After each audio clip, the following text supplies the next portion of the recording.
Students of academics and competitive exams of English. आज हमारे इस हिंदी वर्जन लेक्चर 1 पार्ट 1 में हमारा टॉपिक है सिंपल सेंटेंस बनाना दो या दो से अधिक दिए गए सेंटेंसेस से बाय यूजिंग एडवर्ब और एडवर्ब फ्रेज। तो स्टूडेंट्स, हमारा ये टॉपिक 3 हिस्सों में बटा हुआ नज़र आता है। पहला है सिंपल सेंटेंस और दूसरी बात यहाँ पर कही गई है एडवर्ब और तीसरी बात कही गई है एडवर्ब फ्रेज। आइए एक बार फिर आपको बताते हैं कि सिंपल सेंटेंस कौन सा सेंटेंस होता है। जब हमें एक से ज़्यादा सेंटेंसेस दिए गए होते हैं तो सभी सेंटेंसेस में कम से कम एक वर्ब ज़रूर होती है। तो ये सारे अलग अलग सेंटेंसेस होते हैं। अगर दो सेंटेंसेस आपको दो अलग अलग फुल स्टॉप्स में दो अलग अलग पार्ट्स में दिए गए हैं तो आपको दो वर्ब हुई। इसी तरह से 3, 4, 5, 6 कितनी ही सारी वर्ब्स हो सकती हैं। उन सबको जोड़कर आपको सिंपल सेंटेंस बनाना होता है। सिंपल सेंटेंस बनाने में बेसिकली आपको ये ध्यान रखना पड़ता है कि कोई एक मेन सेंटेंस छोड़कर बाकी सारे सेंटेंसेस की मेन वर्ब्स को आपको दिए गए रूल के अकॉर्डिंग बदलना होता है। जब आपके सामने ये क्वेश्चन एग्जामिनेशन में आता है तो आप किसी भी रूल से बदल सकते हो, बट यहाँ पर हमारी आज एक्सरसाइज है एडवर्ब और एडवर्ब फ्रेज। तो हम समझेंगे कि हम उन सारी वर्ब्स को एडवर्ब में कैसे बदलें, अर्थात हमें सीखना होगा nominalization, changing from verb to adverb. तो आइए शुरू करते हैं अपने इस एक्सरसाइज को। Simple sentence by using adverb और एडवर्ब फ्रेज। तो सबसे पहले सिंपल सेंटेंस एक बार फिर हमें सारे सेंटेंसेस की वर्ब्स को फिनिश करके केवल एक वर्ब बचानी है। दूसरा काम करना है एडवर्ब को पहचानने का। तो हम क्या करेंगे कि बाकी सारे सेंटेंसेस में जिनकी मेन वर्ब हमें यूज़ नहीं करनी है, हम उनके पार्ट्स को उनकी वर्ब्स को एडवर्ब में या एडवर्ब फ्रेज में चेंज कर लेंगे। इस तरह से हमारी रिक्वायर्ड पार्ट वहाँ से उठकर आ जाएगा और वर्ब भी बदल जाएगी। तो आइए जानें एडवर्ब क्या है। Adverb is a word that modifies और क्वालिफाइज एन एडजेक्टिव, वर्ब और अनदर एडवर्ब। एडवर्ब की डिटेल और डेफिनेशन मैं आपको हिंदी में बताने जा रहा हूँ। एडवर्ब एक ऐसा वर्ड है जो कि किसी एडजेक्टिव की, किसी वर्ब की या किसी दूसरे एडवर्ब की विशेषता बताता है। तो सबसे पहले हम उन दिए गए सेंटेंसेस में से उनको अंडरलाइन कर लेते हैं जहाँ पर हमें कुछ एडवर्ब या एडवर्ब फ्रेज से रिलेटेड जानकारियाँ मिलती हैं। तो सबसे पहले हमने यहाँ पर जान लिया कि एडवर्ब क्या होता है। अब ये विशेषता किस तरह से बताते हैं? Expressing relation of place, time, manner, cause और डिग्री। इट मीन्स ये वर्ड्स आपको बताते हैं किसी स्थान के बारे में, किसी समय के बारे में, किसी तौर तरीके, किसी कारण या किसी भी मैनर के डिग्रीज स्तर के बारे में। इनका पता हम कैसे चलाते हैं? जैसा कि अभी हमने थोड़ी देर पहले कहा था कि आप इनका पता कैसे लगाएंगे? आप इनका पता लगाएंगे कुछ क्वेश्चन करके।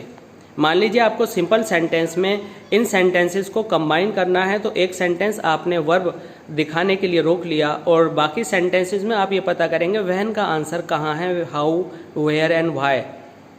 आपको ये 4 क्वेश्चन करने हैं। इनमें से जो भी आंसर आपको मिले आप उसे अंडरलाइन कर लेंगे और उन्हें फाइंड आउट करके रख देंगे। व्हेन के आंसर्स हो सकते हैं यस्टरडे, 2 days ago। अगर यस्टरडे आता है आपका तो आपका एडवर्ब है और फ्रेज जो कि हमने अभी छोड़ रखा था। तो अब समझ लीजिए अगर वो एडवर्ब एक वर्ड से ज़्यादा वर्ड्स में है तो आपका एडवर्ब फ्रेज है। तो इस तरह से व्हेन के 2 आंसर्स हो सकते हैं। एक आपका एक वर्ड वाला जिसे हम एडवर्ब कहेंगे और दूसरा आंसर हो सकता है एक से ज़्यादा वर्ड वाला पार्ट जो कि व्हेन का आंसर देगा, वो एडवर्ब होगा। इसी तरह से हाउ का मतलब होता है किस तरह। तो किस तरह में आप कहते हैं अच्छी तरह से, पूरी तरह से, दैनिक रूप में। तो इस तरह से एक से ज़्यादा वर्ड हो सकते हैं। तो इस तरह से हम फिर कहेंगे कि अगर आपको वर्ड स्लोली दिया गया है तो ये एक वर्ड में है तो आपका ये एडवर्ब है, और इन अ पोलाइट मैनर अगर कहा गया तो ये एडवर्ब फ्रेज है। तो इस तरह से दूसरे सेंटेंसेस के उन पार्ट्स को जो when, how, where and why का आंसर्स देते हैं आप सेलेक्ट कर लेंगे। आइए अब देखते हैं कि वेयर से सेंटेंस को कैसे हम सेंटेंस में कैसे एडवर्ब को फाइंड आउट करें। वह कल घूमने दिल्ली गया, तो कहाँ गया? दिल्ली। तो जब वेयर का क्वेश्चन किया जाता है तो उसका जो भी आंसर होगा, चाहे वह एक वर्ड में हो चाहे एक से ज़्यादा वर्ड्स में हो, वह आपका एडवर्ब होगा। जैसे कि here, there, in India, Lucknow. अब चौथी बात आती है व्हाई की।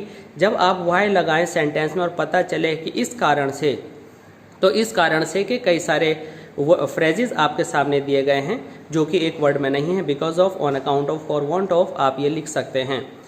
आइए अब प्रैक्टिकल करते हैं इन सारे आइडेंटिफिकेशंस पर।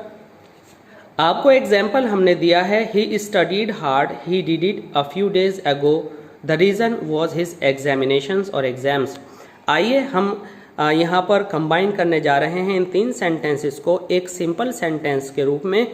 तो याद रहे, हमने पहले पढ़ना है ही स्टडीड हार्ड, तो हमें लगा कि स्टडीड हार्ड हमारा मेन सब्जेक्ट हो सकता है, मेन सेंटेंस हो सकता है। अब बाकी के sentences, he did a few days एगो, क्योंकि ही से कॉमन हो गया, डिड स्टडीड से कॉमन हो गया, अ फ्यू डेज एगो हमें एक नई इन्फॉर्मेशन मिली, तो हमें इसे अंडरलाइन कर लेना चाहिए।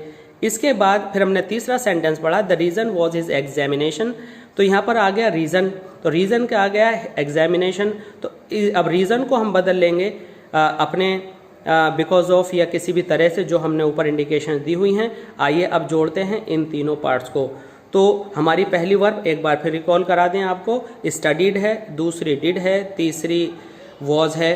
तो यहाँ पर आइए जोड़ते हैं, ही स्टडीड हार्ड, फिर आ गया because of his exams a few days एगो। तो इस तरह से आपने पूरा सेंटेंस कंबाइन कर लिया, आपके पास केवल एक वर्ब रह गई। कुछ पार्ट आपने बिकॉज ऑफ एग्जाम से ले लिया और दूसरे पार्ट से आपने अ फ्यू डेज एगो लास्ट में ले लिया। स्टूडेंट से याद रखना, जब कई सारे एडवर्ब या एडवर्ब फ्रेजेज आ जाएं तो टाइम वाला बाद में लगाया जाता है। स्टूडेंट्स, ये detailed study related to simple sentence by using adverb और एडवर्ब क्लोज, आई होप पूरी तरह से आपको समझ में आ गया होगा। लेक्चर 1 पार्ट 2 में हम अदर एग्जाम्पल्स के थ्रू इसको और डिटेल में समझेंगे। प्लीज़ उस लेक्चर को ज़रूर देखिएगा और उम्मीद करता हूँ कि आपको ये लेक्चर बड़े अच्छे से समझ में आ गया होगा।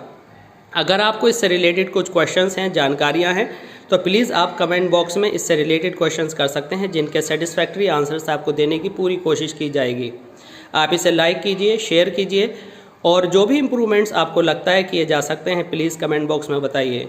And please subscribe this channel और ऐसी classes of English language. Thanks.